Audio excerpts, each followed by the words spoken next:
Bien, estuvimos observando en la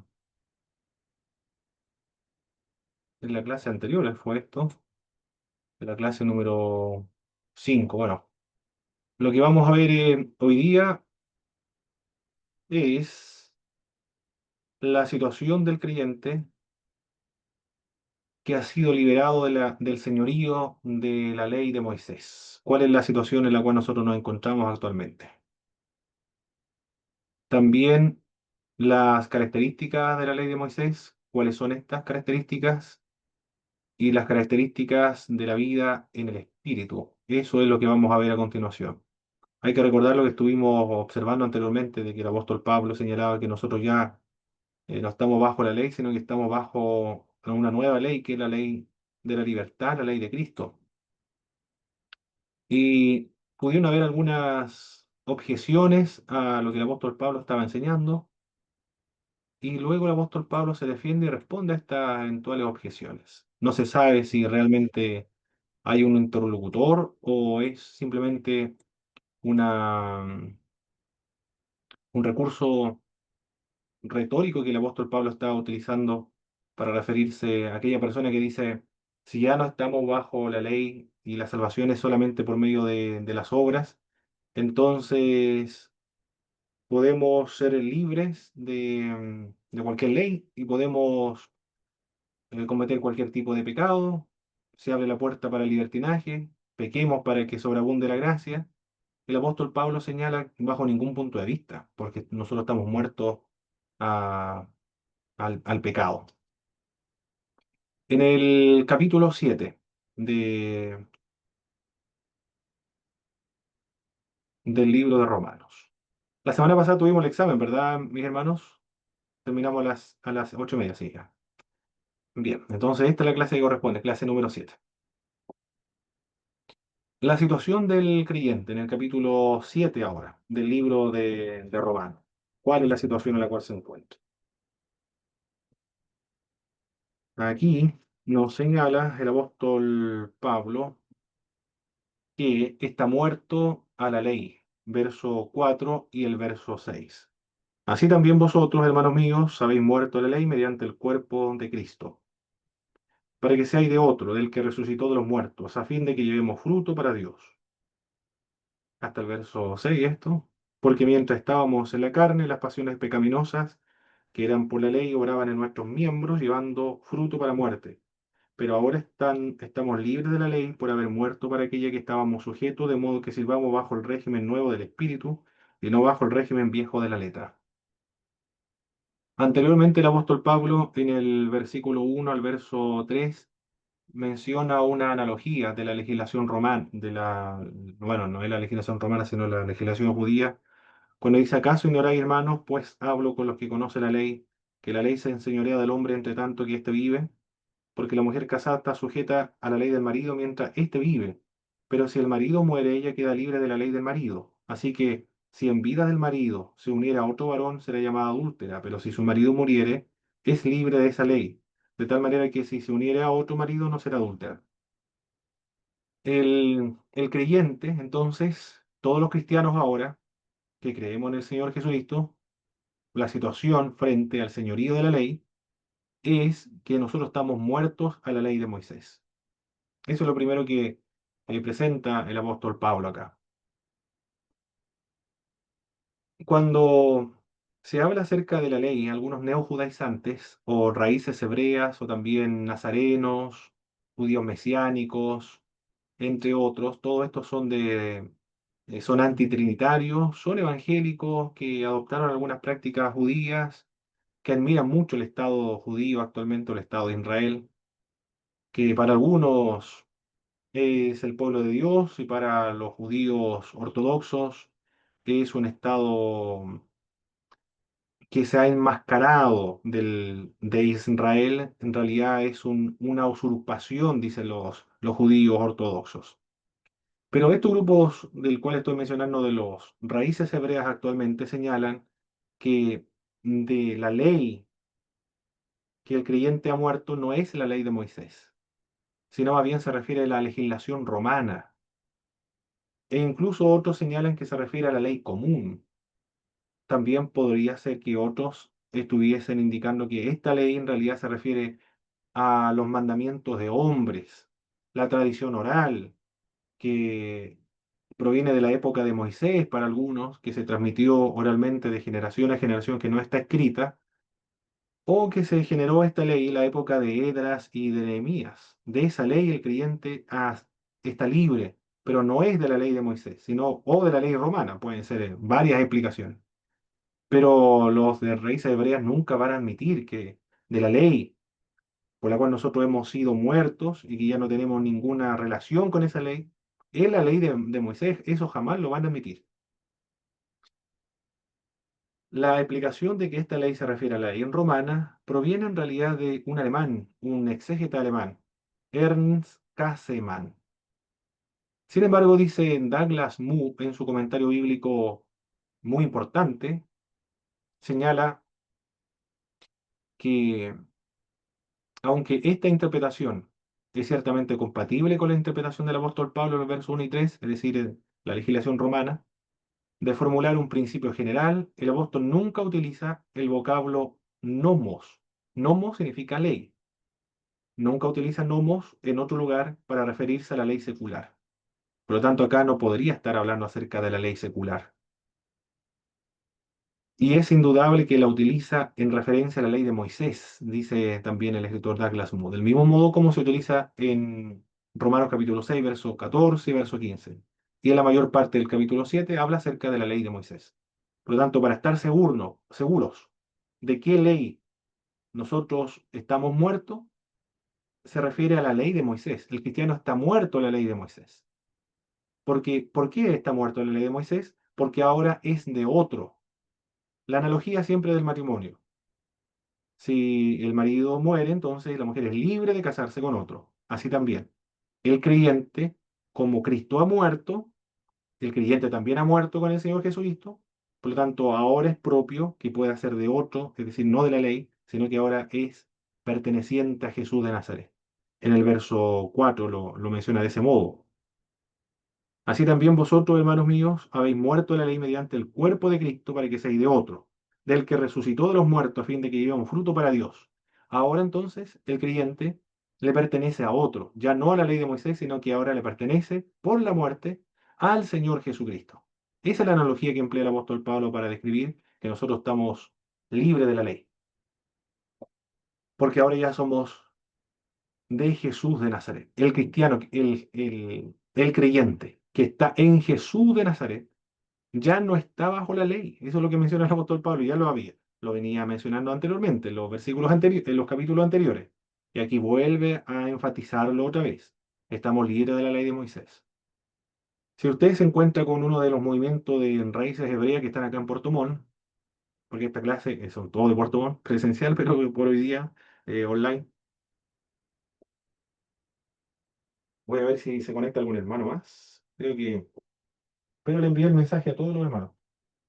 Hasta ahora nadie me ha llamado, porque si alguien habrá llegado, hubiera llegado, me avisaría. Ya. Sí, entonces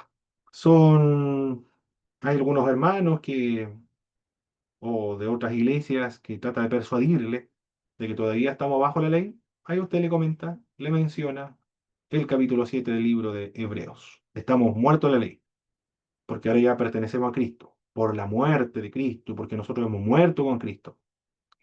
Pero eso no significa, como el apóstol Pablo ya lo había venido mencionando anteriormente, que estamos muertos al pecado, no significa que nosotros ahora estamos promoviendo el libertinaje, porque ahora el apóstol Pablo dice que somos siervos de Dios, en el verso 6.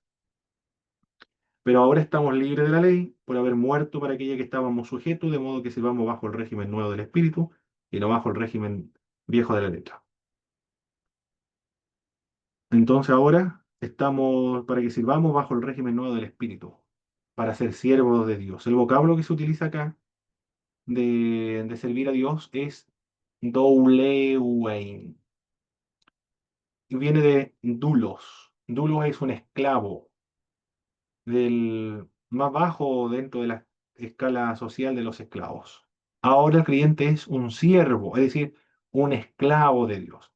Anteriormente éramos esclavos del pecado, éramos esclavos de la ley, pero como morimos con Cristo, fuimos crucificados con Cristo, fuimos sepultados con Cristo, morimos con Cristo, resucitamos con Cristo, entonces ahora volvemos, somos esclavos, no más de la ley, no más del pecado, sino que ahora somos esclavos de Jesús de Nazaret. Nunca somos absolutamente libres, sino que somos siempre esclavos de alguien.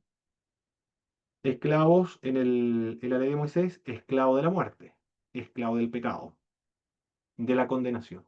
Pero ahora, estando en Jesús de Nazaret, ahora somos esclavos de la justicia, somos esclavos de Dios, cuyo resultado es la vida eterna, la salvación y frutos para Dios.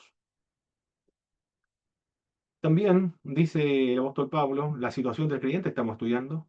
¿Cuál es la situación del creyente actual? Es decir, de todos nosotros, aunque el apóstol Pablo le está escribiendo a los cristianos de Roma, pero esas aplicaciones son para nosotros hoy. Ahora estamos capacitados por el poder del Espíritu para servir a Dios vivo. De modo que sirvamos bajo el régimen nuevo del Espíritu y no bajo el régimen viejo de la letra. El, el cristiano muerto en ley, entonces, habíamos señalado. Esta es la segunda vez que el apóstol Pablo habla acerca del Espíritu y de la letra. Pablo utiliza el contraste entre espíritu y letra. El contraste consiste en el antiguo pacto y el nuevo pacto, es decir, en la vieja era y la nueva era. Ahora somos capacitados por el Espíritu de Dios para poder servir al Dios vivo, lo que no ocurría en el Antiguo Testamento con la ley, porque éramos impotentes para poder cumplirla. Porque la ley también nunca fue la finalidad de salvar, sino que ya lo había mencionado el apóstol Pablo. Era para indicar el grado de pecado que nos caracteriza a nosotros, la temperatura de nuestro pecado, la magnitud de nuestra maldad, lo reflejaba y lo exhibía la ley, pero nunca era para salvar. Por lo tanto, siempre producía lo mismo, la muerte, y que todos quedaran sujetos y fueran convictos delante de Dios. También en este pasaje bíblico dice para que sirvamos bajo el régimen nuevo del Espíritu, bajo el régimen nuevo. El vocablo que va a utilizar acá el apóstol Pablo para referirse a nuevo va a ser kainos. Hay dos palabras para traducirse o para describir lo nuevo.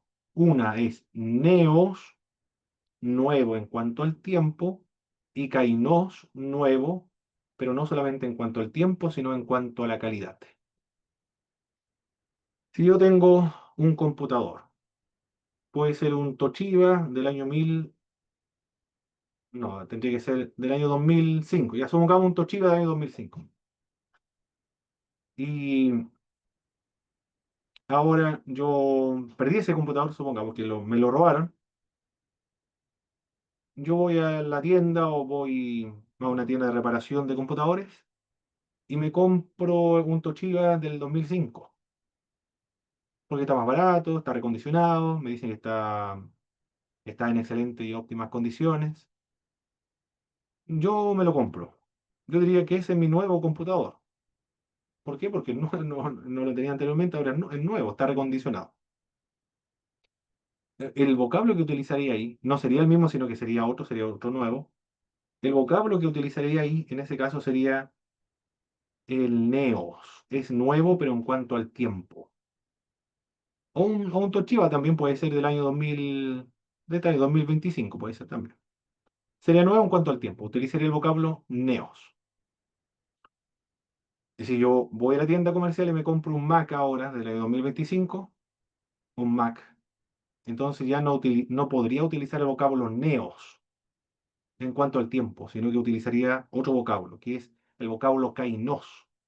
Porque yo tenía un Toshiba y me lo robaron, ahora yo me voy a comprar otro computador que es un Max, entonces de mejor calidad.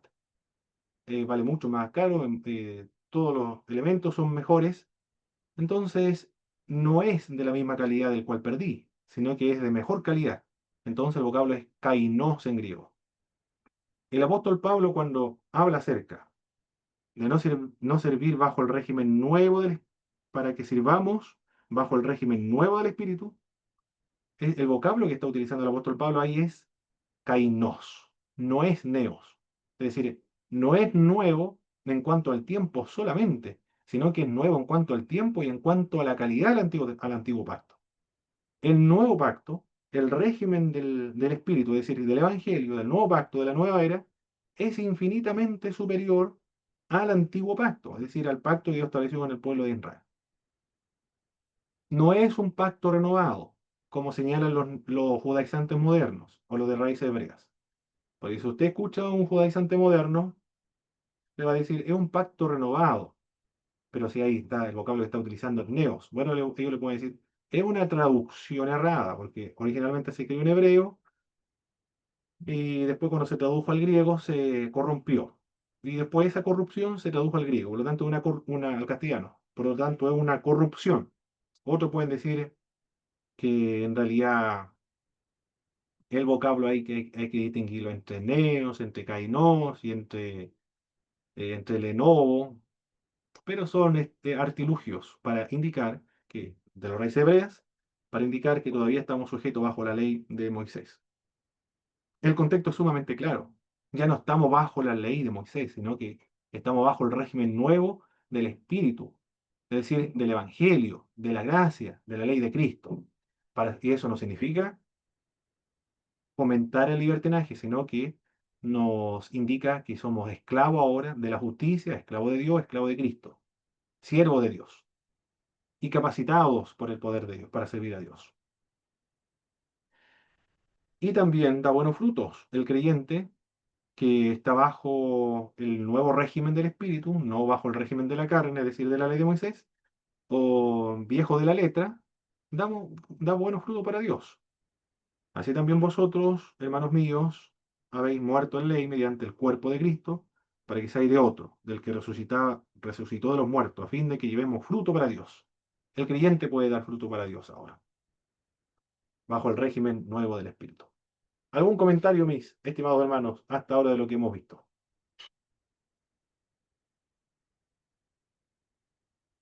Muy bien, no, hermano le dice no.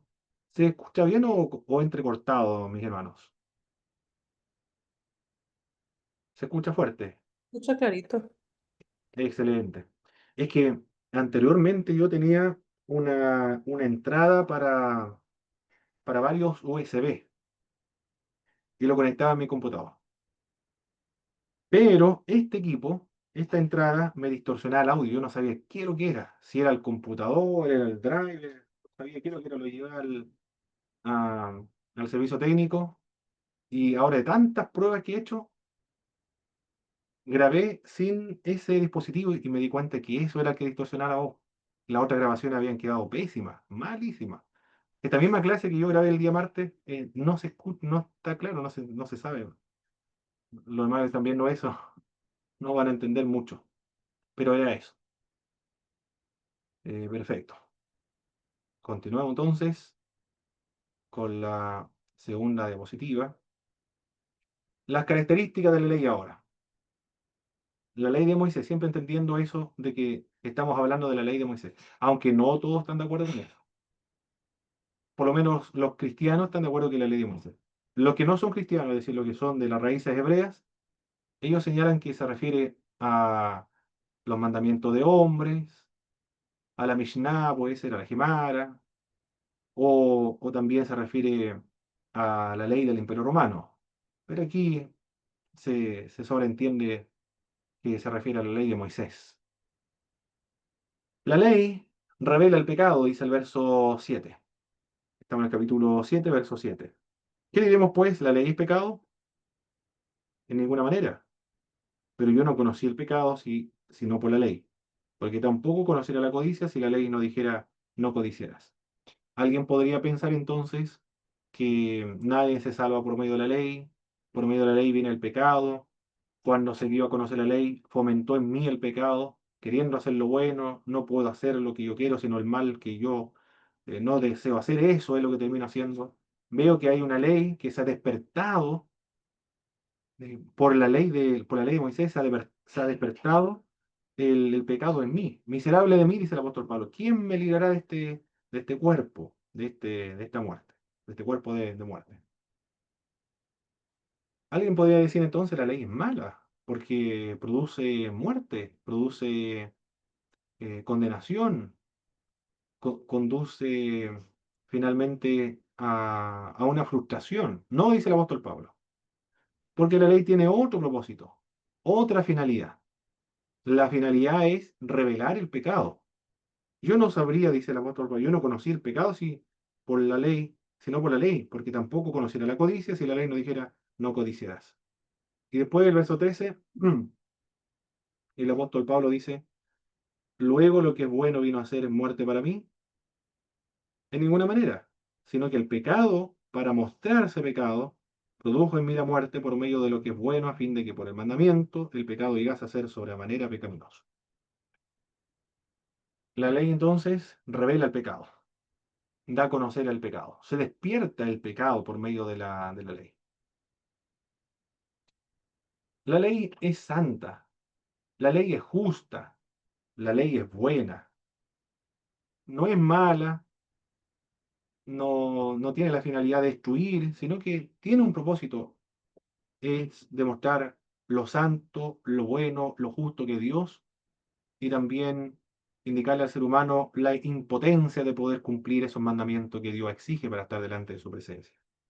En el verso 12 indica de manera que la ley a la verdad es santa, el mandamiento es santo, es justo y bueno. Y después en el verso 16 dice lo que no quiero, esto hago, apruebo que la ley es buena.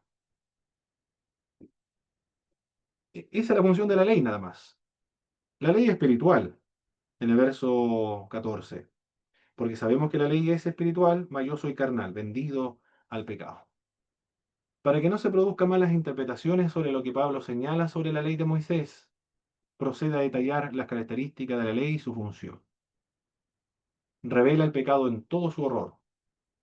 Lo hace para que la gente pueda con todo vigor luchar contra el pecado. Esto no quiere decir que sin esa ley escrita el pecado es imposible.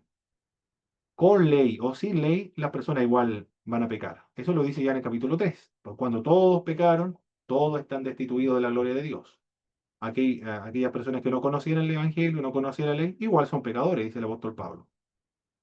Esto significa que, de no ser por la ley escrita, el carácter terrible del pecado que destruye el alma no hubiera sido conocido. Eso es lo que quiere decir el apóstol Pablo. Yo no conocería el pecado si la ley no lo dijera, no codiciarás, por ejemplo. Pero el hombre igual va a pecar. Pero la ley le indica lo terrible, lo horrible, las consecuencias terribles que produce el pecado. Esa es la finalidad de la ley. El rol que cumple la ley. La ley le dice que el pecado destruye el alma. La existencia misma de la ley escrita hace que el pecado, es decir, en este caso la transgresión de esa ley, sea posible también. Lo que llama la atención al leer el capítulo 7, verso del 7 al verso 13 de la epístola a los romanos, es que al considerar este tema de transgredir la ley escrita de Dios, Pablo hace referencia a sí mismo no menos de 10 veces. Está hablando de él, está abriendo su corazón. Pablo, a diferencia de Marcos y el escritor de Hebreos, no oculta su identidad. El apóstol Pablo dice, este soy yo. Una y otra vez, a lo largo de sus epístolas, o a lo largo de su epístola, se revela a sí mismo, diciéndonos cómo un cierto asunto le ha afectado o le afecta personalmente. Lo que él está haciendo o tiene intenciones de hacer, lo que experimenta o ha experimentado. Todo eso lo registra en su obra. No oculta su identidad.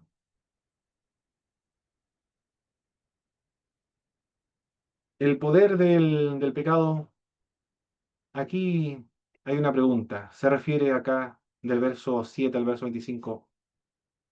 ¿Se refiere este pasaje bíblico al apóstol Pablo actual o se refiere al apóstol Pablo antes de convertirse a Jesucristo?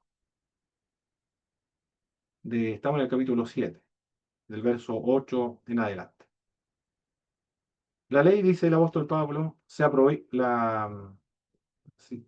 el pecado se aprovecha de la ley, dice el verso 8, mas el pecado, tomando ocasión por el mandamiento, produjo en mí toda codicia, porque sin ley la ley del pecado está muerto. Bueno, esto es lo que produce la ley. ¿Ah? Increíble lo que señala la ley. Cuando se establece una ley, se activa, por decirlo de alguna manera, el pecado o la intención de quebrantar esa ley. A Jorge Luis Borges, la mamá le dijo, no leas el libro las mil y una noches. Jorge Luis Borges no tiene conciencia, creo que fue que dijo, no tiene conciencia de haber aprendido a leer. Él dice que siempre ha leído. Él aprendió a leer, parece, antes de tener conciencia, parece. Y el primer libro que leyó, bueno, no recuerdo cuál fue, pero leyó Las Mil y Una Noche, porque la mamá le dijo, no leas Las Mil y Una Noche. Y el solo hecho de prohibírselo tentó a Jorge Luis Borges a leer ese libro, y lo leyó. Nunca entendió por qué le habían prohibido leer esa obra. En el huerto del Edén, Dios le dijo, de todos los árboles del huerto podrás comer, pero de uno solo, que está en medio del árbol del huerto, de ese no puedes comer, porque cuando comas de ese, morirás. Tan pronto como se le dijo, no comas de ese árbol, inmediatamente surge la curiosidad. ¿Por qué me están impidiendo comer de ese árbol? ¿Qué ocurrirá si yo como de ese árbol? Y la serpiente más todavía lo tenta, le dice, no vas a morir, sino que vas a ser como Dios. A un niño también se le puede decir, con todos estos juguetes tú puedes entretenerte, pero con ese en particular no lo van, ni siquiera lo vas a tocar. El niño en la curiosidad comienza a, a reflexionar y dice, ¿por qué me están pidiendo no jugar con ese juguete? El niño va a ir va a acudir a ese juguete del cual le habían prohibido. Porque una vez que se establece una ley, se produce la tentación de quebrantar esa ley, la curiosidad de quebrantar esa ley. Bueno, eso es lo que está diciendo el apóstol Pablo, precisamente en el verso 8. Mas el pecado tomando ocasión por el mandamiento, produjo en mí toda codicia, porque sin ley el pecado está muerto. Gracias a la ley cobra vida el pecado y produce la muerte, verso 9 al verso 10. Yo sí la ley vivía en un tiempo, pero venido el mandamiento, ahí habla acerca de yo, se está identificando. Asimismo, el pecado revivió y yo morí. Y hallé que el mismo mandamiento que era para vida, a mí me resultó para muerte. El mandamiento era para vida, pero por el pecado que habita en él, le produjo finalmente la muerte. El pecado, dice el apóstol Pablo, engaña, porque el pecado tomando ocasión por el mandamiento, me engañó y por él me mató. Esto es claro en el huerto del Edén, en el libro de Génesis. El pecado se vale de lo bueno para matar, en el verso 13. Luego lo que es bueno vino a ser muerte para mí. De ninguna manera, sino que el pecado para mostrarse pecado produjo en mí la muerte por medio de lo que es bueno, a fin de que por el mandamiento el pecado llegase a ser sobremanera pecaminoso. El pecado se aprovecha de la ley, el pecado produce la muerte, el pecado engaña, el pecado se vale de lo bueno para poder matar. Es decir, ¿de qué se vale? Del mandamiento. Utiliza el mandamiento para finalmente causar la muerte. Es extremadamente malo, esclaviza también, lo dice el verso 14. Porque sabemos que la ley es espiritual, mas yo soy carnal vendido al pecado.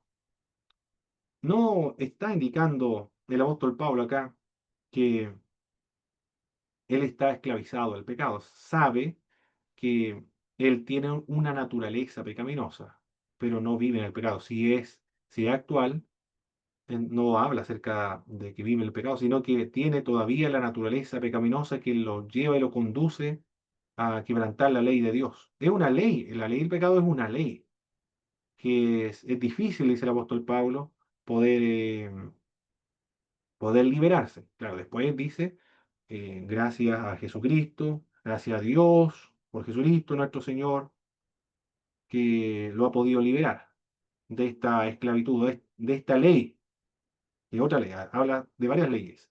La ley del pecado, la ley de Moisés, la ley de Cristo.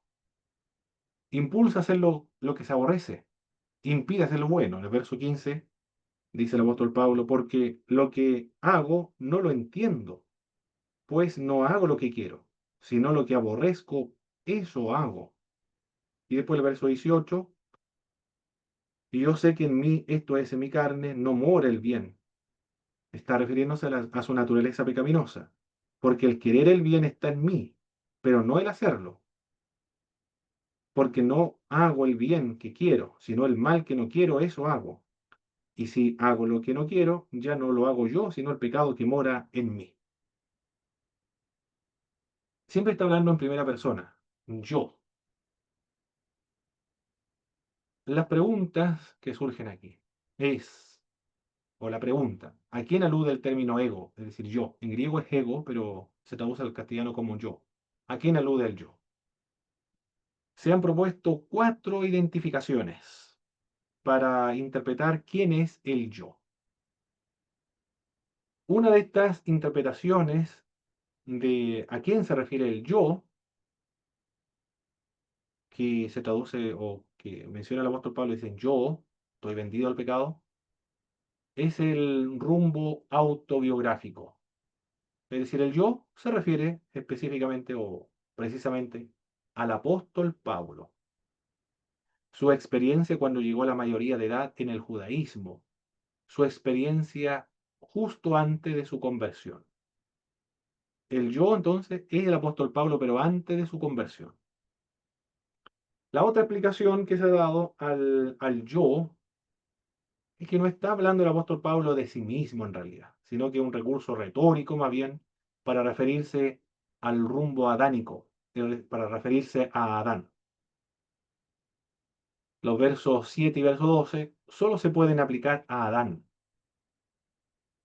cuando comienza desde el verso 7 en adelante a hablar.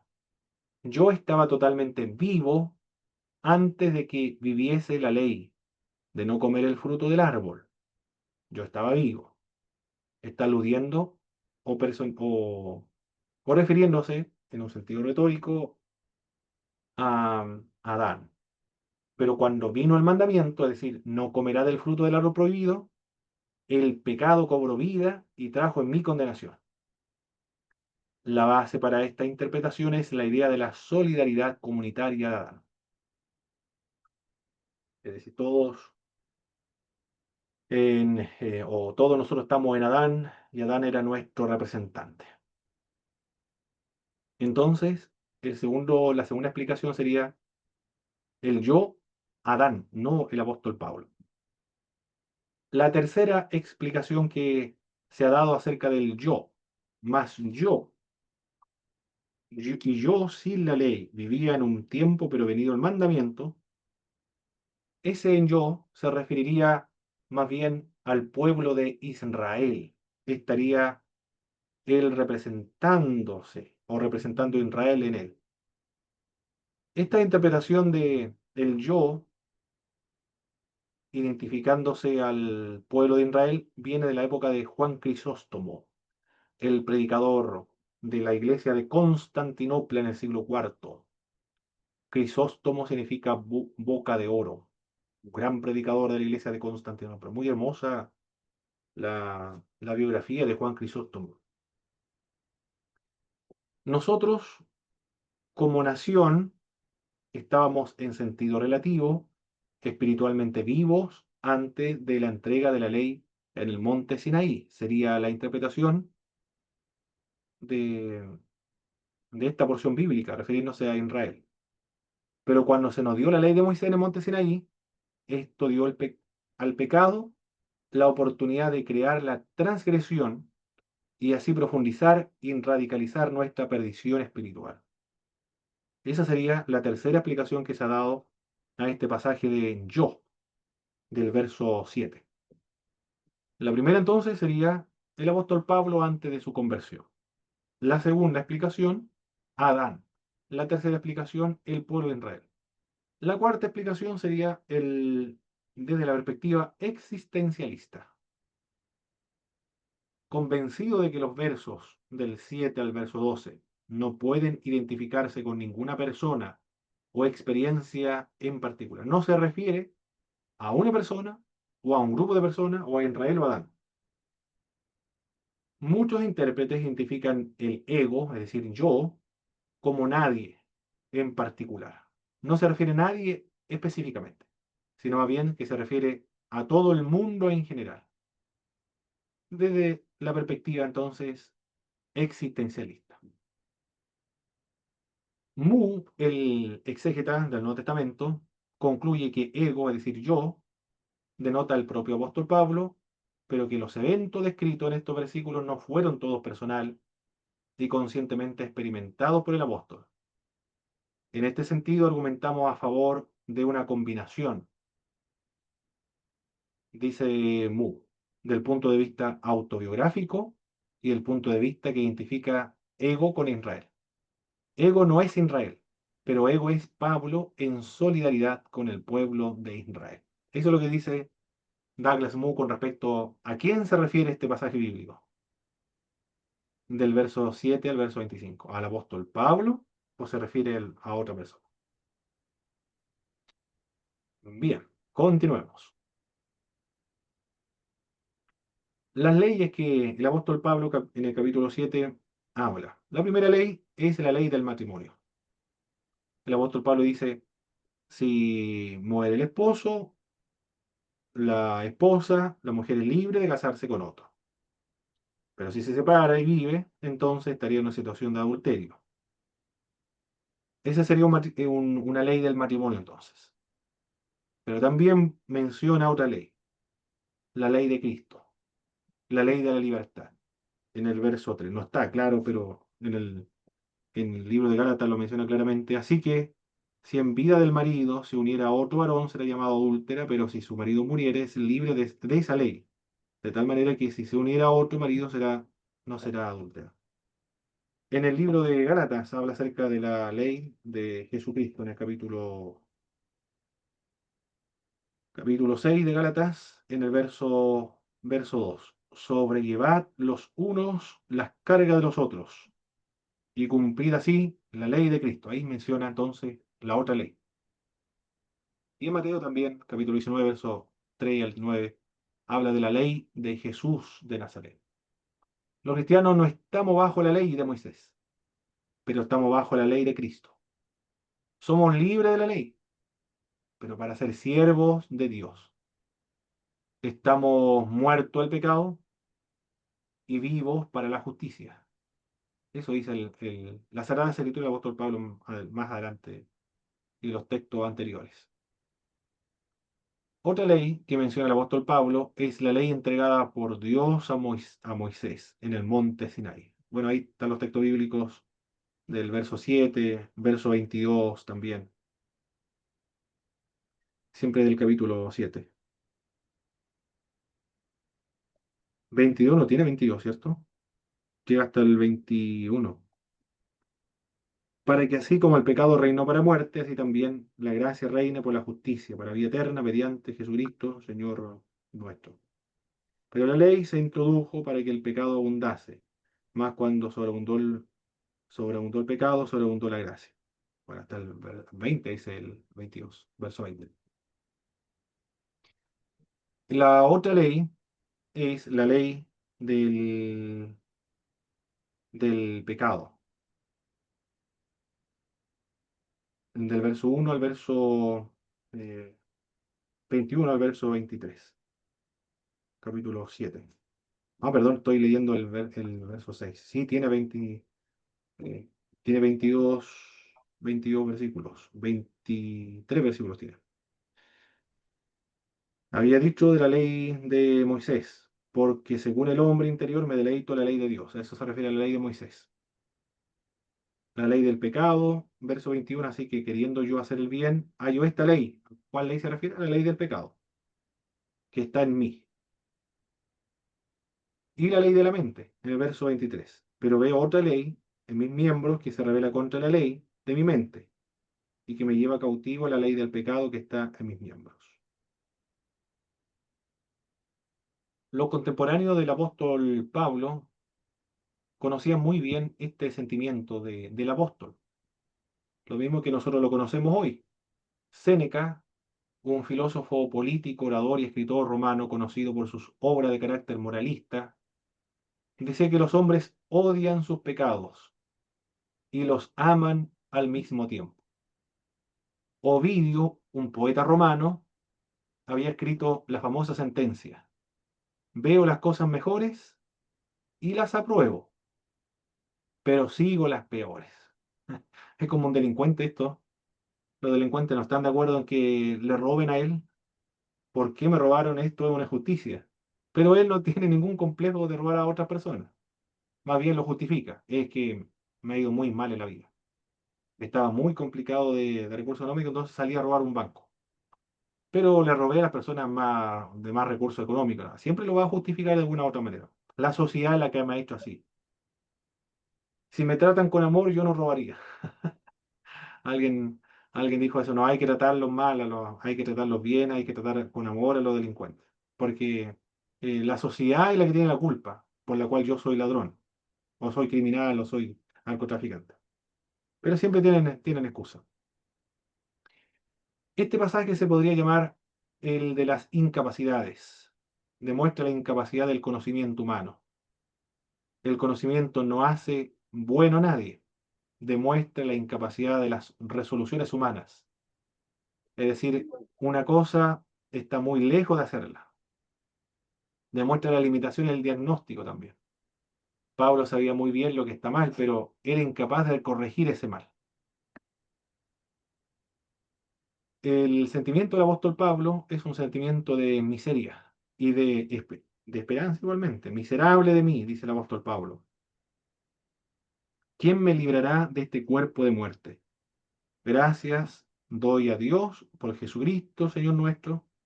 Así que yo mismo con la mente sirvo a la ley de Dios, más con la carne, a la ley del pecado. Bien, esos son los sentimientos de este hombre de Dios entonces. ¿Algún comentario, mis estimados hermanos? ¿Alguna pregunta hasta ahora? Hermano, esto tiene el micrófono encendido, pero no se le escucha nada. Parece que cambió de celular. Muy bien, continuamos entonces, si no hay ninguna pregunta. La vida en el espíritu ahora. Quiero verla ahora. Estamos re bien. La vida en el espíritu.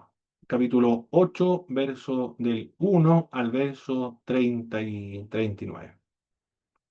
Pablo acá contrasta la vida en el espíritu con la vida en la carne. Ahora comienza en esta sección del capítulo 8, ya terminamos capítulo 7.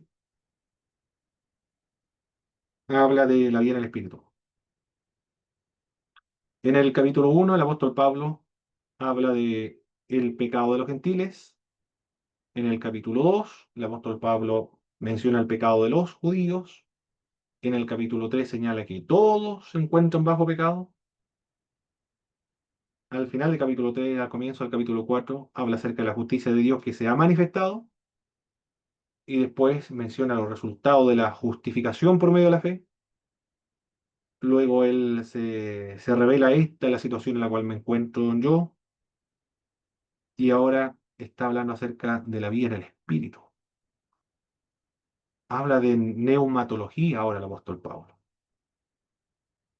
Pero primero va a enlistar la naturaleza pecaminosa. La nueva versión internacional lo traduce como la naturaleza pecaminosa, la vida en la carne.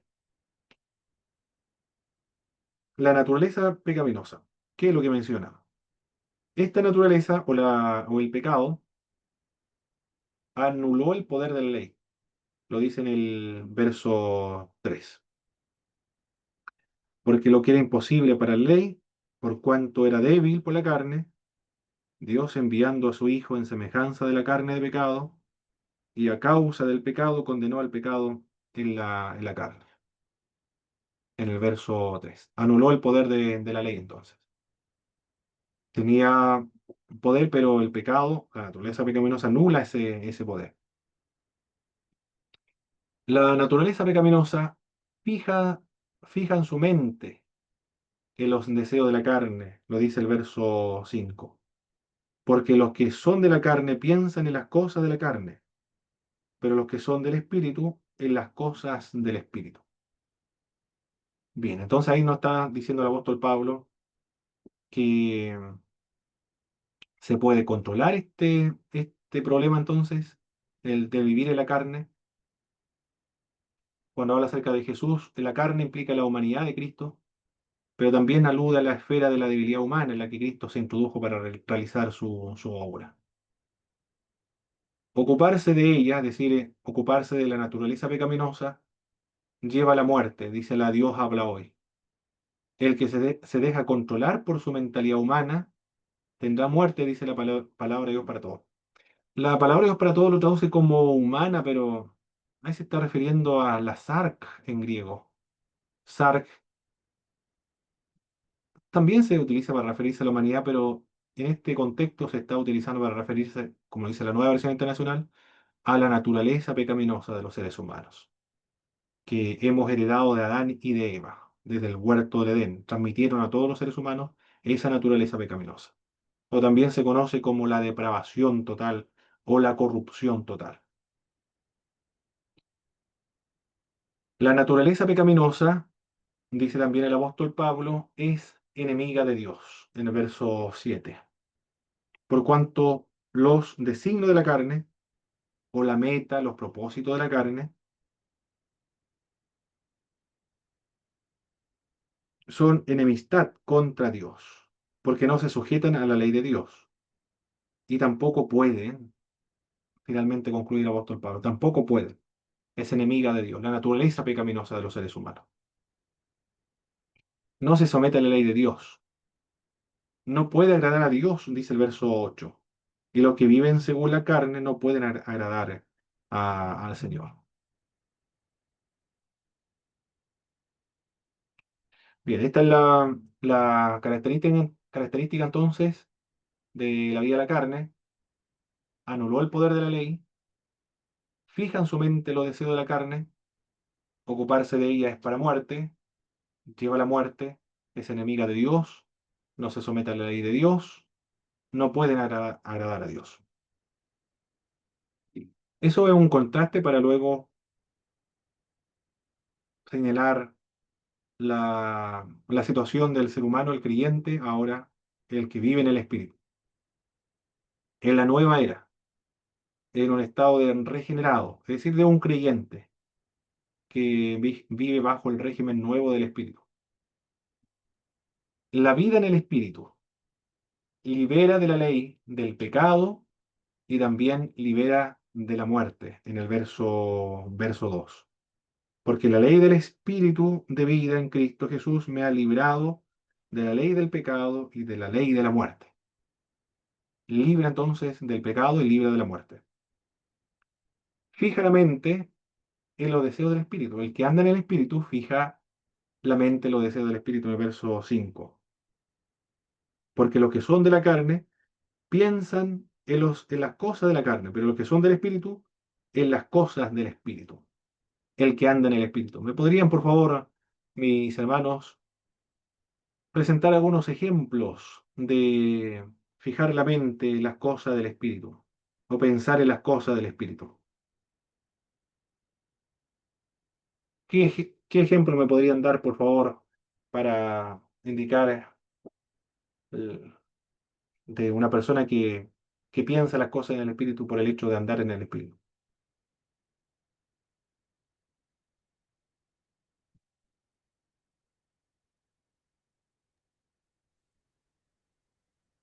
¿Me escucha, hermano Pablo? Un poco débil, hermano Iván. Estoy conectado estoy conectado a un parlante con Bluetooth. Se escucha muy, muy débil. ¿Ahora? Ahora perfecto, hermano Iván. Sí, ahora se escucha bien. ¿Ahora sí, hermano? Perfecto. Fuerte y claro, hermano Iván. Eh, Pero un Creo que no poquito. me escucha a mí. Creo que no me escucha a mí ahora. Sí, le escucho bajo, hermano, po. Es que Hermano Andrés. estaba conectado a un parlante con Bluetooth. Ah, muy bien. Perfecto. Sí. Hermano Andrés, ¿usted me escucha abajo o no? ¿O me No, se escucha escucha fuerte? súper bien. El hermano igual Ah, se escucha. entonces, Ahora entonces vale, vale. le activé el altavoz. Ahora sí lo escucho bien, hermano Pablo. Excelente. Adelante, hermano Iván. Bueno, un ejemplo de un cristiano que anda en el espíritu, yo creo que puede ser anhelar estar en oración, puede ser, hermano Pablo. Excelente, muy bien, hermano. Excelente. ¿Qué otro ejemplo? Yo iba a decir lo mismo, en realidad buscar las disciplinas espirituales, que es algo que la carne no quiere, ¿cierto? Pero Claro, estar en el espíritu es eso, en realidad alimentar el espíritu, buscar las cosas del Señor. el Y ayuno, El claro, la ayuno, disciplina correcto. en general. Excelente. La disciplina del espíritu, claro. Se dice en disciplina porque es dificultoso, va en contra de nuestros deseos también, como los deportistas. Un deportista, claro que si es apasionado, por ejemplo, va a disfrutar mucho salir a correr en la mañana, 10 de la bien, bien temprano, 1 hora, y después tiene que entrenar 5 horas en la tarde para ser un deportista de alto rendimiento. Debe no ir a fiesta, no debe fumar, no debe tomar, debe comer buena alimentación saludable. Muy riguroso la vida de un deportista de alto rendimiento. Si es por un tiempo prolongado, eso ya no siempre va a querer salir a correr o entrenar, por ejemplo. Eh, Eso al comienzo es una parte romántica, pero después ya se convierte en un trabajo. Como todos los trabajos que son sistemáticos a través del tiempo, se vuelve algo un poco más complejo, más dificultoso de llevar a cabo. No hay tanta pasión, tanto fervor. Pero si es disciplinado, lo va a llevar a cabo. No, no va a haber problema. Las disciplinas espirituales se llaman disciplinas precisamente por eso, porque son disciplinas. No está basado en los sentimientos, las emociones, si tiene deseo o no de orar, de ir a la iglesia, de leer la palabra de Dios, lo va a llevar a cabo igual. La oración, el ayuno, la lectura de la palabra, el estudio bíblico, los retiros espirituales, los silencios, la meditación, entre otros, son las disciplinas espirituales. Y un cristiano que anda en el espíritu, fija su mente en los deseos del espíritu, lo dice el apóstol Pablo en el verso 5. Y como resultado de andar en el Espíritu, vivir en el Espíritu, lleva la vida y lleva la paz, lo dice el verso 6. Estamos en el capítulo 8. Porque el ocuparse de la carne es muerte, pero el ocuparse del Espíritu es vida y paz. También lo traduce la Dios habla hoy de ese mismo modo. Y el, el estar en el Espíritu o llevar una vida en el Espíritu es evidencia de que es un verdadero hijo de Dios o que es verdaderamente un cristiano. En el verso 9, a vosotros no vivís según la carne, sino según el Espíritu, si es que el Espíritu de Dios mora en vosotros. Y si alguno no tiene el Espíritu de Cristo, no es de él. El Espíritu Santo de Dios realiza varias tareas en el cristiano. Esta tarea antes de la conversión convence de pecado, juicio y justicia. A eso se le conoce como la gracia preveniente. Convence, persuade de juicio y justicia. Da testimonio acerca de nuestro Señor Jesucristo también. Realiza la tarea de la regeneración cuando el cristiano cree en Jesús de Nazaret, el Espíritu de Dios el que lo regenera. El Espíritu Santo el que aplica la sangre de Cristo al alma de la persona que cree. Le ayuda a creer. Le ayuda a orar también, porque intercede el Espíritu Santo con gemidos indecibles, porque nosotros no sabemos cómo pedir como conviene. Produce en nosotros el querer como el hacer por medio de su buena voluntad. Nos santifica también, nos regenera, nos convierte en templo del Espíritu Santo de Dios. Y nos va a resucitar y nos va a glorificar cuando venga por segunda vez nuestro Señor Jesucristo. Mire todo lo que hace el Espíritu Santo de Dios en los creyentes.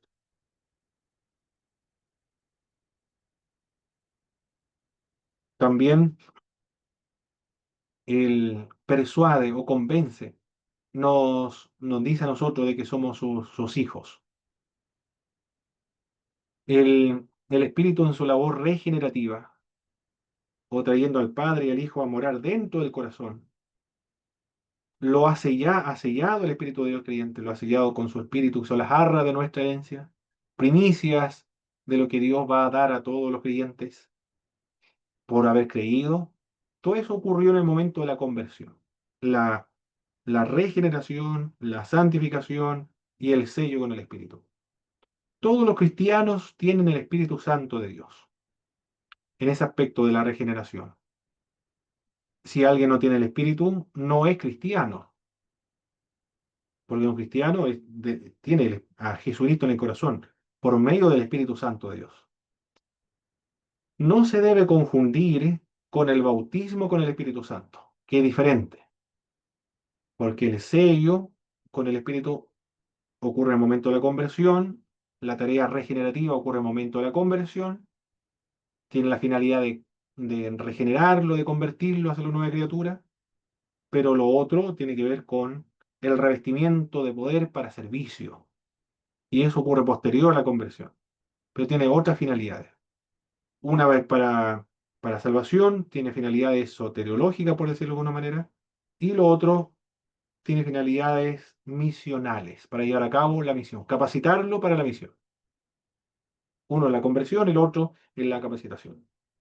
Algunos, principalmente predicadores de nuestras iglesias, de las iglesias pentecostales, cuando se refieren a otros hermanos que no exhiben estas manifestaciones espirituales, principalmente iglesias que no exhiben las manifestaciones espirituales en nuestras iglesias como las profecías, las lenguas, interpretación de lenguas, sanidades, milagros, se le acusa o se les juzga de ser iglesias que no tienen el espíritu, pero son iglesias, son cristianos, son hermanos, tienen el espíritu.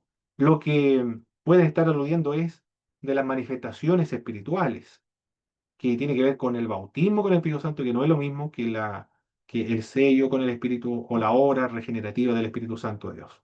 Porque todos los cristianos son personas que tienen el Espíritu Santo dentro de sí, son ungidos por el Espíritu Santo de Dios. Todo, no hay ningún cristiano que no tenga el Espíritu. Y si no tiene el Espíritu, es que no es cristiano, es incrédulo. Produce vida, dice el verso 10, pero si Cristo está en vosotros, el cuerpo, en verdad, está muerto a causa del pecado, mas el Espíritu vive a causa de la justicia. Produce vida. Otras traducciones bíblicas, Dios los aprobó y el Espíritu les da vida. Dios lo ha aprobado. Todo eso produce el Espíritu de Dios en el creyente. Libera de la ley del pecado y de la muerte, fija la mente en los deseos del Espíritu. Es decir, si nosotros pensamos en evangelizar, en predicar, en discipular, en leer las Sagradas Escrituras, en participar en las reuniones en las iglesias, es porque el Espíritu nos ayuda a fijar nuestra mente en las cosas de Él, en las cosas del Espíritu. Todo siempre lo está haciendo Dios. Nos da vida, nos da paz, también es evidencia de que somos sus hijos, produce vida en nosotros. Y también el Espíritu Santo, en el verso 11, indica el apóstol Pablo que va a resucitar a los creyentes. Y si el espíritu de aquel que levantó de los muertos a Jesús mora en vosotros, el que levantó de los muertos a Cristo Jesús vivificará también vuestros cuerpos mortales por su espíritu que mora en vosotros. Nos va a resucitar. Esa es la obra del Espíritu de Dios en el creyente. Nos resucitará. ¿Quién resucitó a Cristo? Bueno, fue el Padre, el poder de Dios. El Espíritu de Dios resucitó el cuerpo de Jesucristo. Cristo también se resucitó a sí mismo. Del mismo modo, los miembros de la Santísima Trinidad van a resucitar a todos los creyentes. Y aquí está aludiendo al Espíritu de Dios. El Espíritu de Dios, el que levantó a Jesús, no, también nos levantará a nosotros, con un cuerpo glorificado. Es evidencia de ser hijo de Dios, en el verso 14 y el verso 15. Dice el apóstol Pablo, porque todos los que son guiados por el Espíritu de Dios, estos son hijos de Dios, pues no habéis recibido el espíritu de esclavitud para estar otra vez en temor, sino que habéis recibido el espíritu de adopción por el cual clamamos Abba Padre, que es una expresión de cariño, como de confianza, de familiaridad, de intimidad. Es como decir, papito querido. Esa es la connotación de Abba Padre. Solamente un hijo legítimo que tiene confianza con su papá le va a denominar de esa manera, papito querido.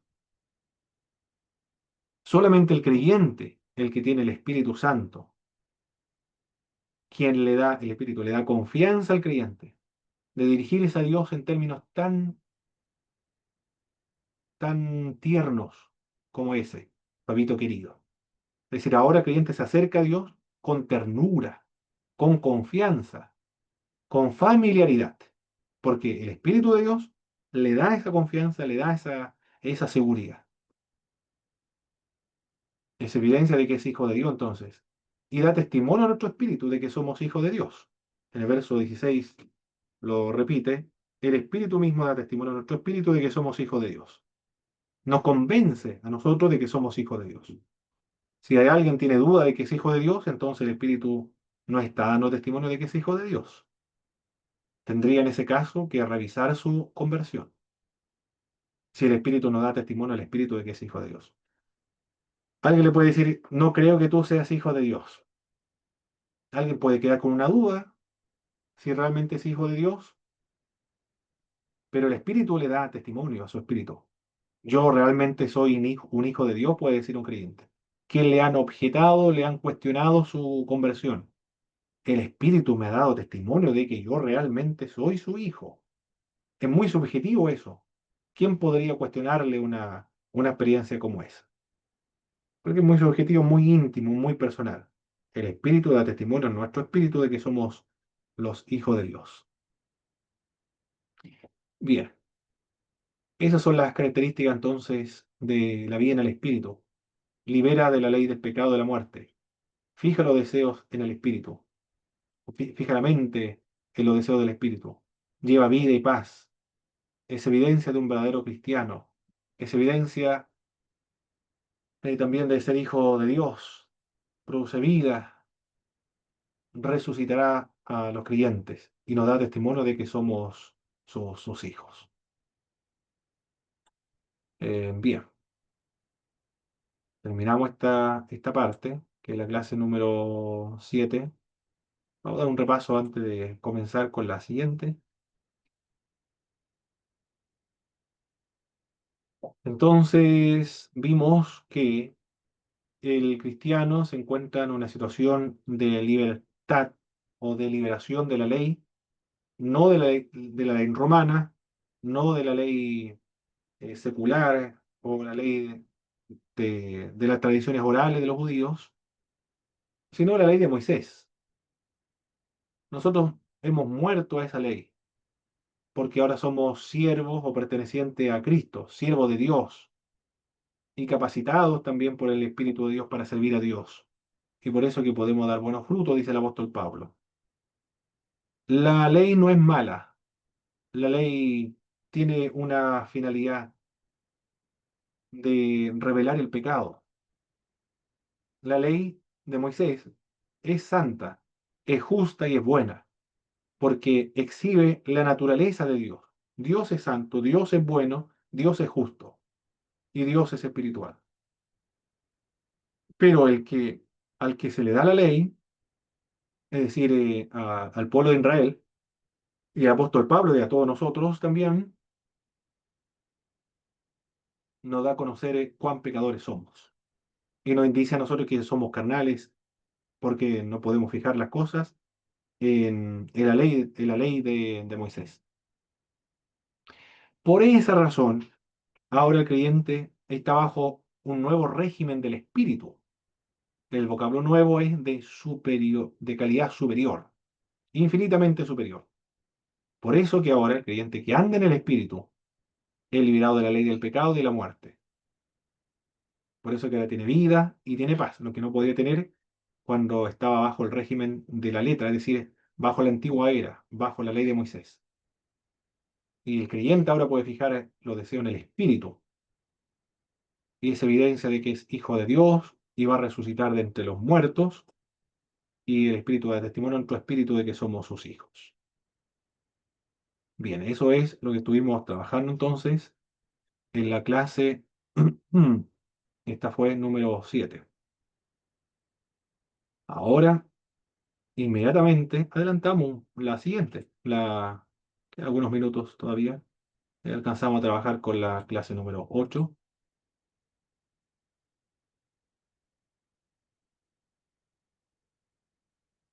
Ya, aquí estamos, clase número 8. Sigamos analizando el capítulo 8, pero ya no de estar en la carne o las características de lo que andan en la carne, conforme a la carne.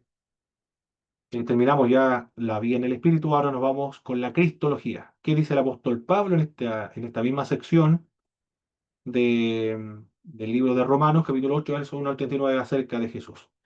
Esa imagen que están viendo en su pantalla derecha es un icono o imagen o arte cristiano paleocristiano se le denomina.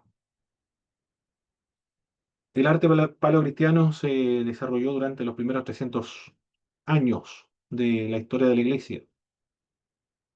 Cuando los cristianos fueron perseguidos, ellos necesitaban darse a conocer o utilizar algunos símbolos que los identificara entre ellos y que lo ocultara de la persecución romana de los soldados romanos.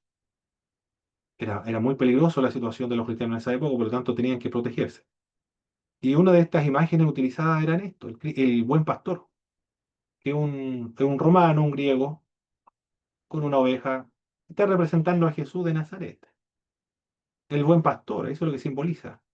Las ramas simbolizan el paraíso, o el huerto. Las aves no sé lo que simboliza, pero todo tiene un significado en este arte paleocristiano. Por eso lo cogí para hablar acerca de la cristología, lo que el apóstol Pablo dice o menciona la situación del creyente con Cristo. El cristiano, dice el apóstol Pablo, está unido a Jesús de Nazaret. Ahora pues, ninguna condenación hay para los que están en Cristo.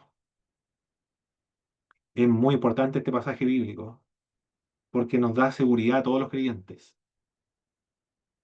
Todas las iglesias que vienen de la tradición arminiana waleyana, eso que son las iglesias pentecostales,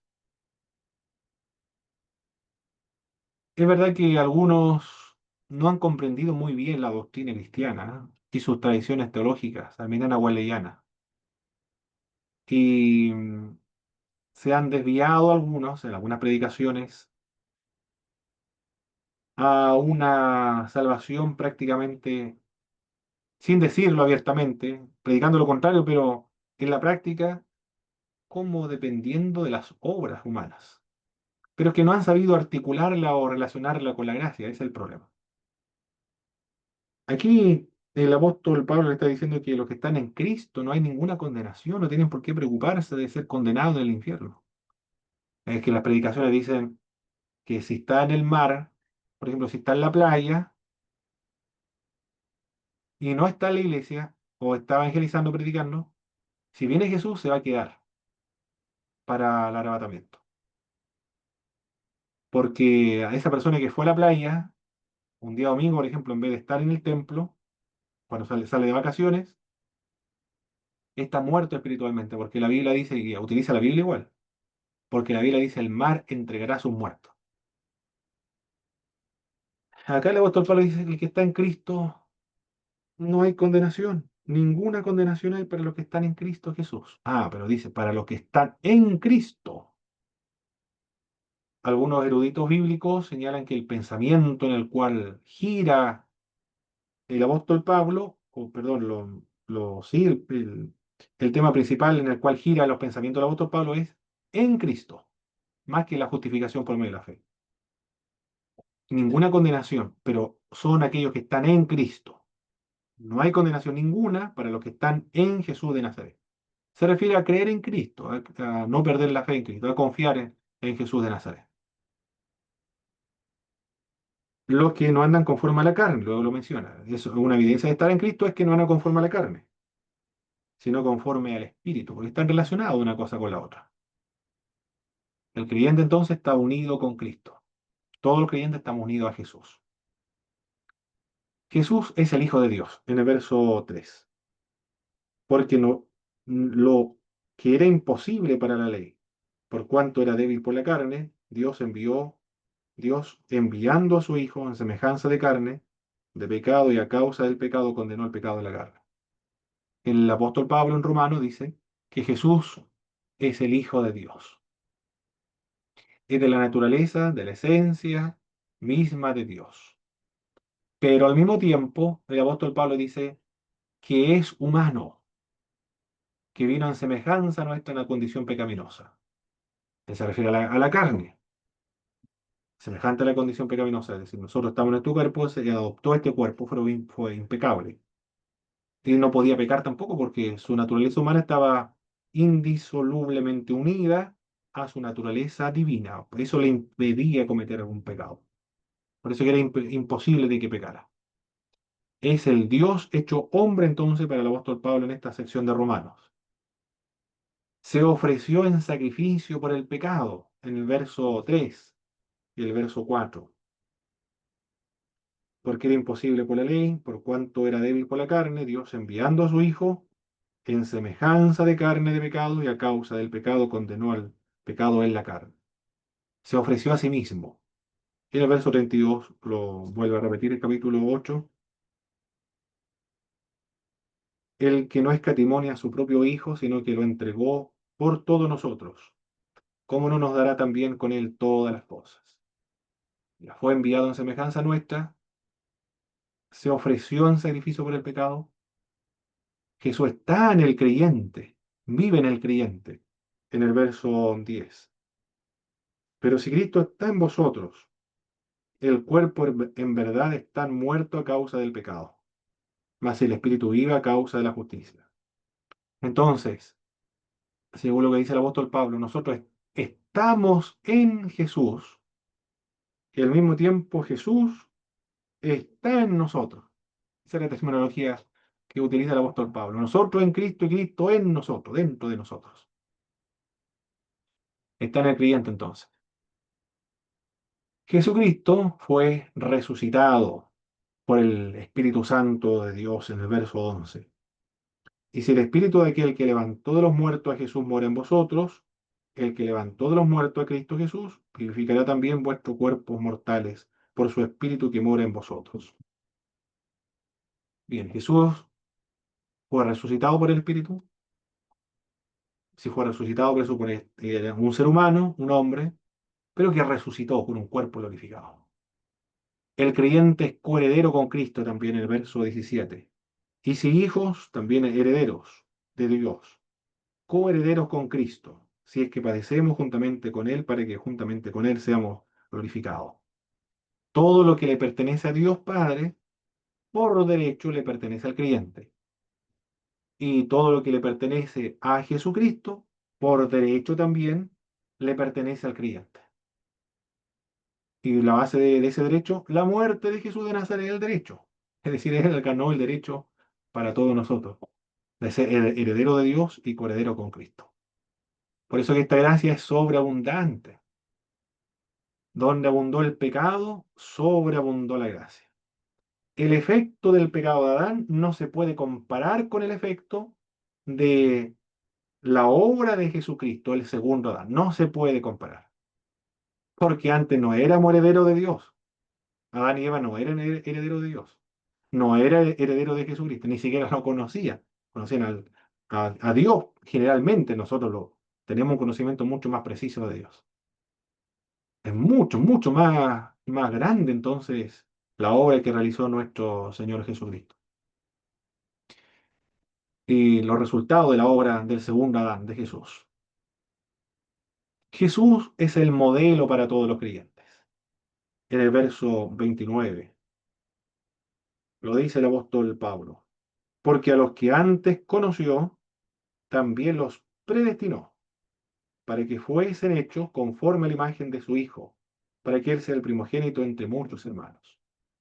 Bien, el modelo para los creyentes es Jesús de Nazaret. El modelo entonces no es, ¿qué podríamos decir nosotros? Ah, ahora está de moda los padres de la iglesia, a Agustín de Hipona, Juan Crisóstomo. Juan Crisóstomo para mí realmente es un héroe de la antigüedad. Era un predicador realmente extraordinario, porque era un monje del desierto. No le interesaban los asuntos de la popularidad, no le interesaba el prestigio, la riqueza. Él era un hombre que le hubiese encantado vivir alejado de la sociedad, de la vida pública, dedicarse solamente a sus asuntos como monje, nada más vivir aislado de la sociedad. Las circunstancias lo llevaron a Constantinopla finalmente. Y en Constantinopla recibió la oposición de los clérigos, de los religiosos de Constantinopla, de la Iglesia Ortodoxa estamos hablando, porque a ellos les gustaba el prestigio, eran como los fariseos, los cristianos líderes religiosos de Constantinopla. Pero él fue el máximo líder, fue el patriarca de Constantinopla a ese nivel, un obispo de Constantinopla. Él predicaba la palabra de Dios, predicaba las virtudes cristianas, no le importaba a quién incomodaba. Él predicaba y era leal a Jesús de Nazaret y a su mensaje. Predicaba contra el libertinaje, contra el derroche, predicaba contra la corrupción, la inmoralidad, predicaba contra el emperador y predicaba contra la emperatriz. Es decir, contra todos los poderes, tanto terrenales como clericales, para que todos se sujetasen a las Sagradas Escrituras. Por eso que Juan Crisóstomo, boca de oro, porque era un predicador extraordinario. Lo enviaron al exilio por influencia de los clérigos, pero se desató una tormenta y una lluvia impresionante y todo el mundo interpretó que era la voluntad de Dios que Crisóstomo continuara en su puesto. Y le dieron miedo a toda la gente y la emperatriz no lo exilió después, sin embargo va a ir al exilio y va a morir en el exilio. Murió este hombre, fue un mártir. Un viejito, un anciano ya lo hicieron caminar hasta que finalmente murió de agotamiento en el exilio. Pero el modelo no es él, el modelo no es Tertuliano de Cartago o Lutero. Bueno, no sé si alguien consideraría a Lutero como un modelo de cristianismo, ¿ah? Porque solamente basta leer su biografía para darse cuenta que era un hombre realmente, era ¿cómo podríamos decirlo? Un Era un pugilato, un combatiente teológico, podríamos decir. No tenía tantas virtudes cristianas, sino que el modelo es Jesús de Nazaret. Él es el modelo para todos los creyentes. Y además que nosotros estamos siendo restaurados a la imagen de su Hijo Jesucristo, y nosotros fuimos escogidos para ser conforme a la imagen de su Hijo Jesucristo, lo dice el verso 29. Cristo es el primogénito entre muchos hermanos. Primogénito significa el jefe, el que va adelante, el que dirige. Intercede por el creyente en el verso 34. ¿Quién es el que condenará? Cristo es el que murió, más aún el que también resucitó, el que además está a la diestra de Dios, el que también intercede por nosotros. Estamos muy asegurados nosotros con nuestro Dios, gracias a Jesús de Nazaret. Nada apartará al creyente del amor en Cristo Jesús.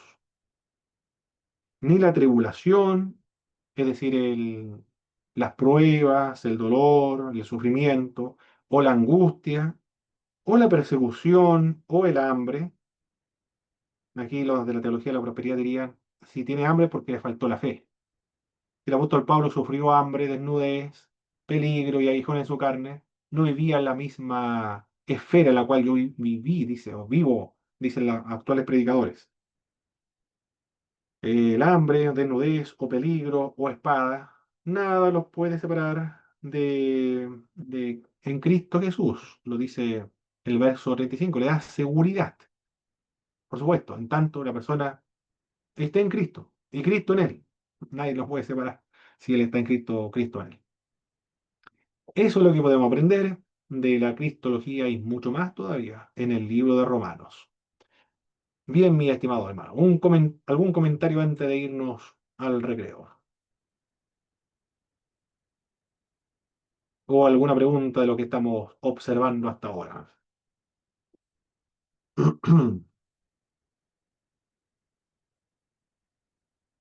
Hermano Iván, hermano Andrea, no, dice hermano Andrea, hermano Iván. Está claro, ¿verdad? Sí, mi hermano, todo súper claro. Sí, excelente, muy bien. Hermano Iván, igual.